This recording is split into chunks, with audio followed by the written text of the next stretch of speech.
In the mathematical discipline of set theory, forcing is a technique discovered by Paul Cohen for proving consistency and independence results. It was first used, in 1963, to prove the independence of the axiom of choice and the continuum hypothesis from Zermelo Fraenkel set theory. Forcing was considerably reworked and simplified in the following years, and has since served as a powerful technique both in set theory and in areas of mathematical logic such as recursion theory. Descriptive set theory uses the notion of forcing from both recursion theory and set theory. Forcing has also been used in model theory, but it is common in model theory to define genericity directly without mention of forcing. Intuitions. Forcing is equivalent to the method of Boolean-valued models, which some feel is conceptually more natural and intuitive, but usually much more difficult to apply. Intuitively, forcing consists of expanding the set theoretical universe V to a larger universe V**.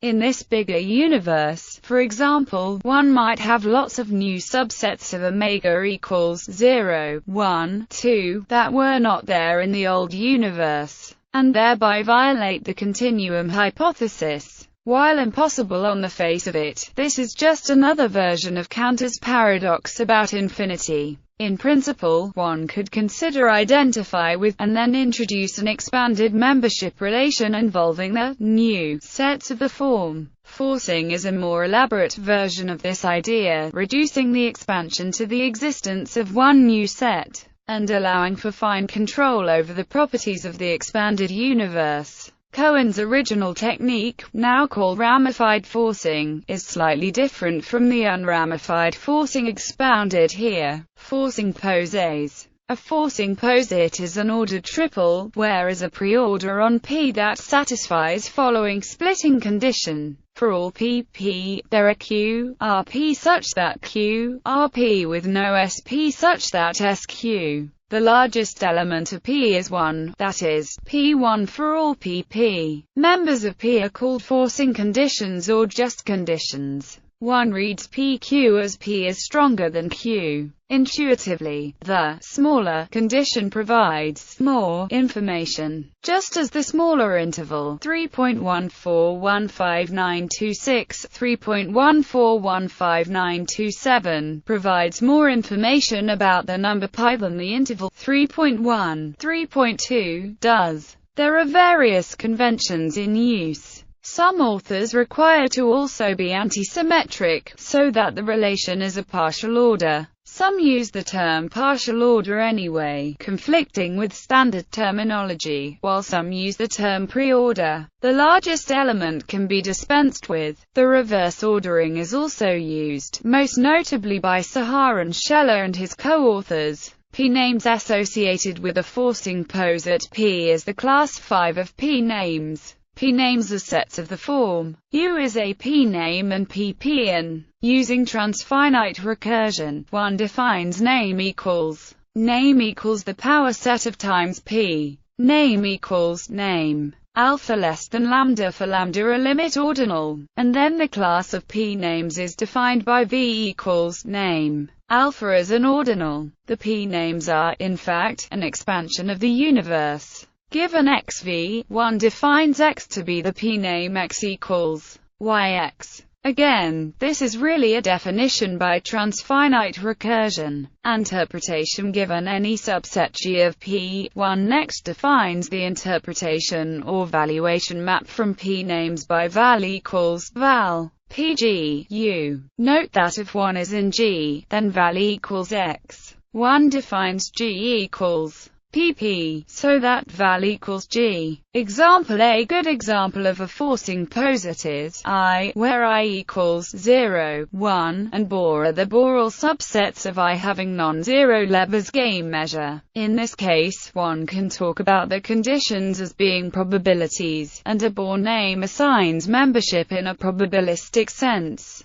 Because of the ready intuition this example can provide, probabilistic language is sometimes used with other forcing posets, countable transitive models and generic filters. The key step in forcing is, given a ZFC universe V, to find appropriate G not in V. The resulting class of all interpretations of P names will turn out to be a model of ZFC, properly extending the original V. Instead of working with V, one considers a countable transitive model M with M. By model, we mean a model of set theory, either of all of ZFC, or a model of a large but finite subset of the ZFC axioms, or some variant thereof. Transitivity means that if X, Y, M, then X, M. The Mostovsky collapsing theorem says this can be assumed if the membership relation is well-founded. The effect of transitivity is that membership and other elementary notions can be handled intuitively. Countability of the model relies on the Lowenheim-Skolem theorem. Since M is a set, there are sets not in M. This follows from Russell's paradox. The appropriate set G to pick, and adjoint to M, is a generic filter on P. The filter condition means that GP in 1G. If P QG, then PG. If P QG, then RG, RP and RQ. For G to be generic means if Dm is a dense subset of P, then GD0. The existence of a generic filter G follows from the Razor-Auer-Sikorsky lemma. In fact, slightly more is true. Given a condition P, one can find a generic filter G such that PG. Due to the splitting condition, if G is filter, then PG is dense. If G is in M, then PG is in M because M is model of set theory.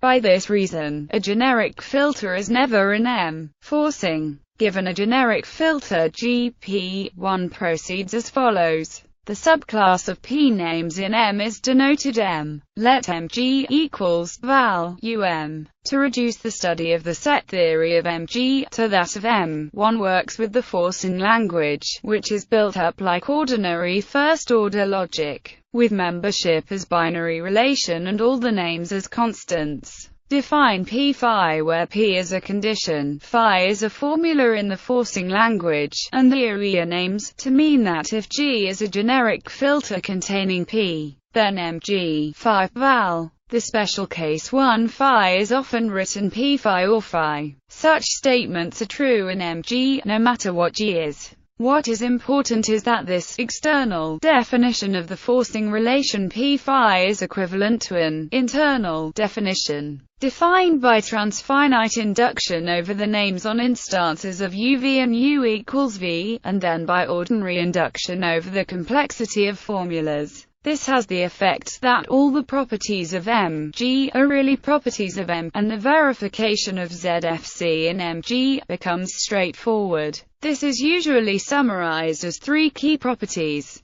Truth. Mg phi val, if and only if it is forced by G, that is, for some condition Pg, P phi. Definability. The statement P phi is definable in M. Coherence. If P phi and Qp, then Q phi. We define the forcing relation in by induction on complexity, in which we simultaneously define forcing of atomic formulas by induction and then we define it by induction on formula complexity. 1 if, 2 if, 3 if, 4 if, 5 if. In 1 to 5 is an arbitrary condition. In 1 and 2 are arbitrary names, and in 3 to 5 are arbitrary formulas where all free occurrences are variables referring names. This definition is syntax transform of formulas. This means that for any given formula the formula with free variables is well defined. In fact, this syntax transform has following properties.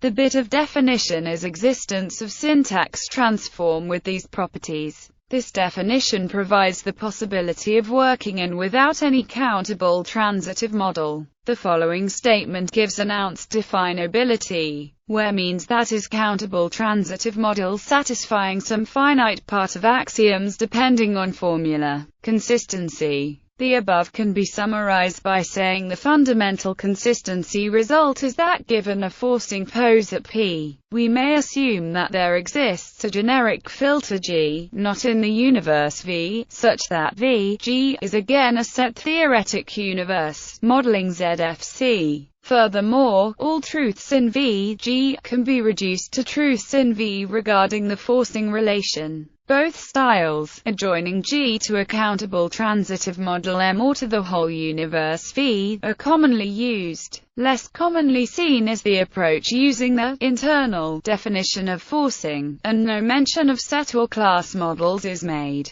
This was Cohen's original method, and in one elaboration, it becomes the method of Boolean-valued analysis. Cohen forcing. The simplest non-trivial forcing posit is 0. The finite partial functions from omega to 2 equals 0, 1, under reverse inclusion. That is, a condition P is essentially two disjoint finite subsets P-1, 1, and P-1, 0, of omega, to be thought of as the yes and no parts of P, with no information provided on values outside the domain of P. Q is stronger than P means that QP, in other words, the yes and no parts of Q are supersets of the yes and no parts of P, and in that sense, provide more information. Let G be a generic filter for this posit. If P and Q are both in G, then PQ is a condition, because G is a filter. This means that G equals G is a well-defined partial function from omega to 2, because any two conditions in G agree on their common domain. G is in fact a total function. Given n omega, let Dn equals P. P is defined, then Dn is dense. A condition PGDN has n in its domain, and since PG, G is defined, let X equals G-1, 1, the set of all yes members of the generic conditions. It is possible to give a name for X directly. Let X equals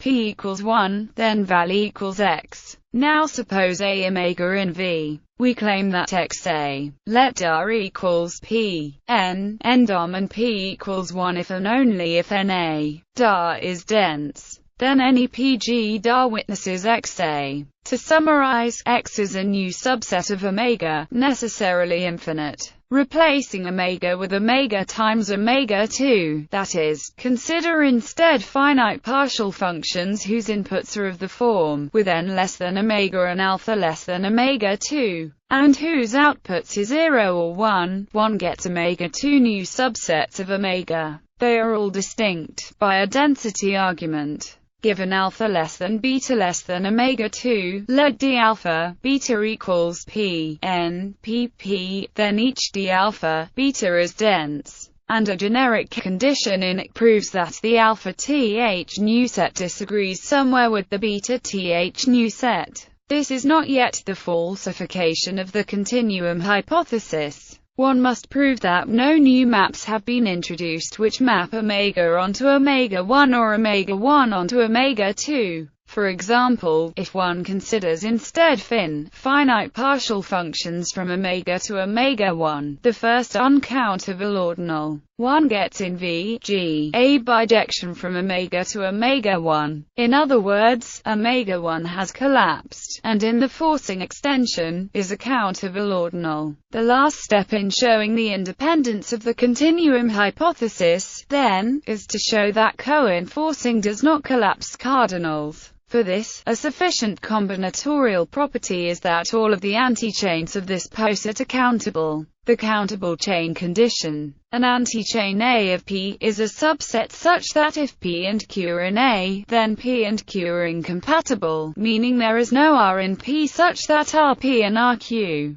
In the Borel sets example, incompatibility means PQ has measure 0. In the finite partial functions example, incompatibility means that PQ is not a function. In other words, P and Q assign different values to some domain input.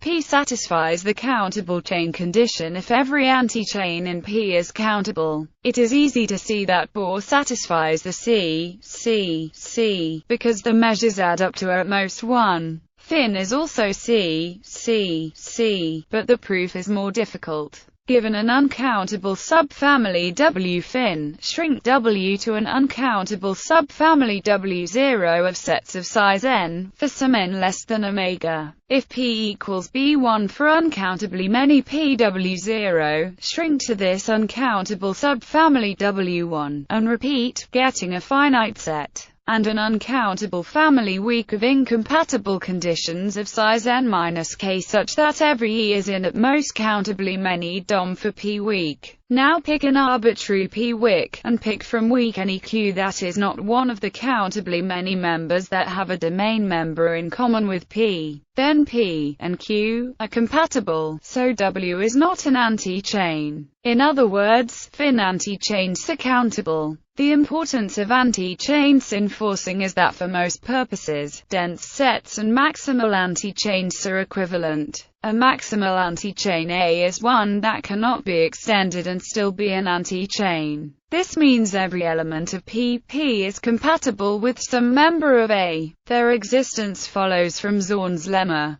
Given a maximal anti-chain A, let D equals P. PQ, some QA, D is dense, and GD0 if and only if GA0. Conversely, given the dense set D, Zorn's lemma shows there exists a maximal anti-chain AD, and then GD0 if and only if GA0. Assume P is C. Given X, Y, V, with F, X, Y and V, G, one can approximate F inside V as follows. Let U be a name for F and let P be a condition which forces U to be a function from X to Y. Define a function F whose domain is X by F equals B. Q forces U equals B. By definability of forcing, this definition makes sense within V. By coherence of forcing, different B's come from incompatible P's. By C, F is countable. In summary, F is unknown in V, since it depends on G, but it is not wildly unknown for a C. Forcing. One can identify a countable set of guesses for what the value of F is at any input, independent of G. This has the following very important consequence. If in V, G, F, alpha beta is a surjection from one infinite ordinal to another, then there is a surjection G, omega times alpha beta in V and consequently a surjection H, alpha beta in V. In particular, cardinals cannot collapse. The conclusion is that 2 in V, G, Eastern forcing, the exact value of a continuum in the above Cohen model, and variants like fin for cardinals kappa in general, was worked out by Robert M. Solovay, who also worked out how to violate GCH for regular cardinals only, a finite number of times. For example, in the above Cohen model, if CH holds in V, then 2 equals 2 holds in V, G. WB. Easton worked out the infinite and proper class version of violating the GCH for regular cardinals, basically showing the known restrictions were the only ZFC provable restrictions. See Easton's theorem. Easton's work was notable in that it involved forcing with a proper class of conditions. In general, the method of forcing with a proper class of conditions will fail to give a model of ZFC. For example, fin, where on is the proper class of all ordinals, will make the continuum a proper class. Fin will introduce a countable enumeration of the ordinals. In both cases, the resulting V, G, is visibly not a model of ZFC. At one time, it was thought that more sophisticated forcing would also allow arbitrary variation in the powers of singular cardinals. But this has turned out to be a difficult, subtle and even surprising problem, with several more restrictions provable in ZFC, and with the forcing models depending on the consistency of various large cardinal properties. Many open problems remain. Random rails. In the Borel sets I example, the generic filter converges to a real number I called a random real. A name for the decimal expansion of R can be given by letting R equals E equals k 10 minus n